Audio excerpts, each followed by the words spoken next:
Hello, আসসালামু আলাইকুম। Welcome to master language centre. আমি মুশফিকুর রহমান শাহরিয়ার আপনাদের স্বাগতম জানাচ্ছি আমাদের আইএলটিএস এর 3 নাম্বার ক্লাসে। আজকে আমাদের আলোচনার টপিক হচ্ছে আইএলটিএস এর reading, the hardest part of IELTS. কেন এটাকে হার্ডেস্ট বলছি আমরা যখন ক্লাস করব তখন আমরা বুঝতে পারবো। আইএলটিএস এর রিডিং কে অনেকে ভয় পায় কারণ এখানে অনেক ফ্যাক্টরস কাজ করে যেটা আমাদের মাথায় প্রথমত থাকে না। আমাদের অনেকেরই মনে হয় যে রিডিংই তো খালি পড়বো, বাট অ্যাকচুয়ালি ওই কেসটা সেম না, দ্য কেস ইজ ডিফারেন্ট। ওকে, আচ্ছা, আগে আমরা রিডিং এক্স্যাক্টলি কি থাকে, কিভাবে অ্যান্সার দিতে হয় সেই সম্পর্কে একটু জানি। আইএলটিএস এর reading 40 questions similar to listening hold করে। এরপরে এই 40 কোর্সেস যেমন আগের বার 4টা পার্টে ভাগ করে দেওয়া হয়েছে, এইবার তারা 3টা প্যাসেজে ভাগ করে দিবে। Passage 1, passage 2 and passage 3। এই 3টা প্যাসেজে 3 রকমের রচনা বা কিছু একটা লেখা থাকবে, রিসার্চ অ্যানালাইসিস, কনভারসেশনও থাকতে পারে, বাট এক একটা প্যাসেজে তারা 600 থেকে 700 ওয়ার্ড দিয়ে রাখে। এবং সবচেয়ে হার্ড জিনিস হচ্ছে রিডিং এর, আপনারা তাকে সময় দিবে মাত্র 1 ঘন্টা, এবং এই 1 ঘন্টার ভিতরে আপনাদের এই 40 কোয়েশ্চেনস অনেক সময় ইম্পসিবল হয়ে পড়ে। যার কারণে আমরা যদি প্যাসেজ পুরোটা পড়তে যাই, প্যাসেজের প্রথমে কি পড়ছি শেষে আস্তে আস্তে আমরা ভুলে যাই, কারণ 1 ঘন্টায় অনেক কিছু আমাদের ইনফরমেশন নেওয়া লাগে। আমরা কনফিউজ হয়ে যাই, আমাদের ব্রেন হ্যাং হয়ে যায়, আমরা টাইম ম্যানেজমেন্ট করতে পারি না। এর জন্য আইএলটিএস এর রিডিং কে একটু হার্ডেস্ট বলা হয়, বাট প্র্যাকটিস আপনাকে আইএলটিএস এর রিডিং এও 7 থেকে 8 ব্যান্ডস ফর শিওর এনে দিতে পারবে। এখন কোয়েশ্চেন টাইপস কি কি থাকে এটা নিয়ে আমরা একটা আলোচনা করি, কারণ আমরা কোয়েশ্চেন টাইপস জানলেই আমাদের 5 ব্যান্ডস ইজিলি আইসা পড়বে, কারণ আমরা কোয়েশ্চেন টাইপস জানি, আমরা প্র্যাকটিস করছি কোয়েশ্চেন টাইপস। তার কারণে আমাদের পরীক্ষা দিলে যদি খারাপও দেন, যদি আপনি প্রত্যেকটাতে 20, 22, 5, 40 এর ভিতরে, তাও আপনি 5 থেকে 6 ব্যান্ড পাবেন। বাট এটা করলে হবে না। আপনি যদি এখন 20, 22 পান, এক্সামে গেলে হয়তো আপনি 15 থেকে 17টা কালেক্ট করতে পারবেন, which is 4 ব্যান্ড। এখন আইএলটিএস এর রিডিং এর কোয়েশ্চেন টাইপস কি কি থাকে, লিসেনিং এর থেকে একটু আলাদা হয় রিডিংটা। এখানে একটা জিনিস থাকে যেটা লিসেনিং এ কোনো সময় থাকে, কোনো সময় থাকে না, বাট রিডিং এ মাস্ট থাকবে। একটা হচ্ছে ট্রু ফলস, নট গিভেন, অর্থাৎ ট্রু অথবা ফলস অথবা নট গিভেন।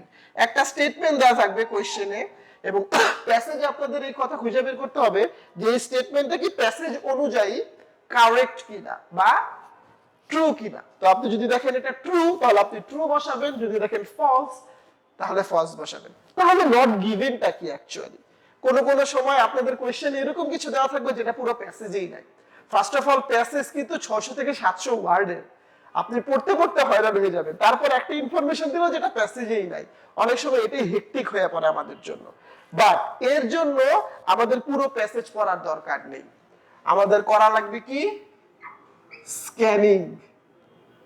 এবং এই স্ক্যানিং শেখার জন্য আপনার ইংলিশের রিডিংটা প্র্যাকটিস করা খুবই খুবই খুবই জরুরি। আমরা রিডিং প্র্যাকটিস করার জন্য কি কি করতে পারি একটু শর্টে আলোচনা করি। ওকে, রিডিং প্র্যাকটিস করার প্রথম পূর্ব শর্ত হচ্ছে নিউজ পেপার পড়া। বাংলা নিউজ পেপার না, English news paper like daily star, daily platoon, এগুলি পড়তে পারি আমরা। আমরা ইংলিশ বুকস পড়তে পারি, যেমন আমার ফেভারিট বুক হ্যারি পটার সিরিজ। আমি হ্যারি পটার নিয়ে বড় হয়েছি, আমি হ্যারি পটার পড়ছি যখন আমি আইএলটিএসও দিই ছোটকালে। সো আমি অনেক কিছু হ্যারি পটার পড়তে পড়তেই বুঝে গেছি, যার কারণে আমার সেন্টেন্স মেকিং বা সেন্টেন্স ধরতেও সমস্যা হয় না, কারণ হ্যারি পটার একটা ব্রিটিশ বুক, এবং ব্রিটিশ বুকে তারা যে অ্যাকসেন্ট ব্যবহার করে বা যে ওয়ার্ডস ব্যবহার করে এটা অনেক সময় আমরা নর্মাল ইংলিশে দেখতে পারি না। সো আপনারা বই পড়তে পারেন, বুকস যত বেশি পড়বেন আর যত তাড়াতাড়ি পড়তে পারবেন এবং যত তাড়াতাড়ি আপনার ব্রেন নিতে পারবে পড়াটা, তত তাড়াতাড়ি আপনার রিডিং এর জিনিসপত্র আগাবে। আরেকটা জিনিস যেটা খুবই ইম্পর্টেন্ট রিডিং এর ক্ষেত্রে, এটা হচ্ছে স্পিড রিডিং করা, তাড়াতাড়ি পড়া। এবং তাড়াতাড়ি পড়া মানে যেখানে পড়ে যাবেন তা না, আপনি কি পড়ছেন এটা আপনার মাথায় থাকা লাগবে। and this is what's most important and the hardest part of IELTS reading. You have to memorize, then summarize, then find the answers, then you have to copy the answers to your answer sheet. এইটা একটু hard হয়ে যায়। এর জন্য আমি আপনাদের একটা বুক suggest করতেছি, এটা আমি পড়ছি, আমার খুবই ফেভারিট একটা বুক। বইটার নাম হচ্ছে speed reading by Tony Buzan. খুবই সুন্দর করে, জাস্ট 100 টাকার বইয়ের দাম, আপনারা যে কোনো স্থানে পেয়ে যাবেন। না যদি পান তাহলে পিডিএফ ডাউনলোড করে পড়বেন। এই বইটা আপনাকে কোনো প্যাসেজ বা কোনো বুক অনেক ফাস্ট পড়া ছোট ছোট ইনফরমেশন নিয়ে পুরো আইডিয়াটা মাথায় কিভাবে রাখতে হয় সেটা শেখাবে। Let's move on to the question types again. So আমরা বলছি একটা কোশ্চেন থাকে true false not given. Listening এর মতো এখানেও ইনফরমেশন বক্স দেয়, বাট এখানের ইনফরমেশন বক্সটা একটু আলাদা, কারণ লিসেনিং এ তারা কথা বলে দেয়, বাট এই ক্ষেত্রে তারা রিডিং এর মাধ্যমে এবং প্যাসেজের মাধ্যমে আপনাকে ইনফরমেশন দিবে। সো যে বক্সটাতে ইনফরমেশন দেওয়া থাকবে প্রত্যেকটাই রিডিং এ দেওয়া থাকবে, এবং অপশনস গুলি যেটাতে আপনারা অ্যানসার লিখবেন এগুলাও দেওয়া থাকে। সো আপনার ক্যামব্রিজের 111 থেকে যদি 17 পর্যন্ত পড়েন, আপনি একটাতে 4টা করে রিডিং টেস্ট পাবেন। প্রত্যেকটাতে দেখবেন সেম জিনিস তারা করছে, ইনফরমেশন দেওয়া থাকে প্যাসেজে এবং কোশ্চেন দেওয়া থাকবে কোশ্চেন পেপারে। সো আপনি একবার কোশ্চেন পেপার দেখবেন, একবার প্যাসেজ দেখবেন, এতেই সময় চলে যায়। ওই যে সময় 1 আওয়ার, এটাতে অনেক সময় করা পসিবল হয় না। এর জন্য আমাদের স্প্যানিং করা লাগবে, এবং আমাদের স্পিড রিডিং করা লাগবে এবং মেমোরাইজ করা লাগবে। আরেকটা যে জিনিস, ওটা হচ্ছে টাইম ম্যানেজমেন্ট। এখন টাইম ম্যানেজমেন্টটা কেন জরুরি? টাইম ম্যানেজমেন্ট রিডিং এর জন্য খুবই জরুরি। লিসেনিং এ তারা অডিও শেষ হয়ে গেলে শেষ, বাট রিডিং এ একটা বড় ওয়াল ক্লক আপনি যখন এক্সাম দিবেন তখন দেওয়া থাকবে, এবং ওখানে স্টপ ওয়াচ থাকবে 1 আওয়ার 58 মিনিটস 57 মিনিটস 56 মিনিটস। লাস্টে যে এই সময়টা আমাদের জন্য এনাফ থাকে না। সো আমরা যদি বারবার কোশ্চেন দেখতে থাকি এবং বারবার ঘড়ির দিকে তাকাই, আমরা যে জিনিসটা পড়ছি এটা অলরেডি ভুলে যাব আমরা।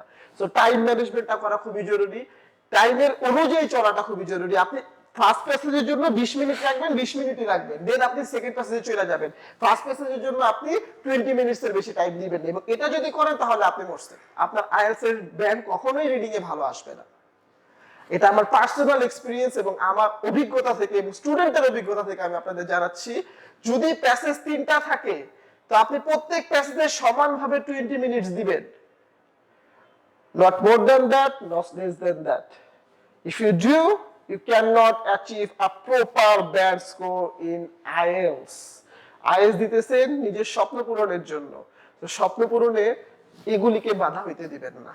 আপনার ব্যান্ড স্কোর আপনার হাতে, আপনি যদি পারেন আপনাকে দিতে তারা বাধ্য। সো এই ছিল কোশ্চেন টাইপ। এরকমই আর বাকি যে কোন কোশ্চেন টাইপ থাকে, ফিল ইন দা গ্যাপস বলেন, এগুলি সব লিসেনিং এর মতো, খালি আলাদা থাকে ট্রু ফলস নট গিভেনটা, কোনো কোনো সময় ম্যাচিংটা থাকে আলাদা।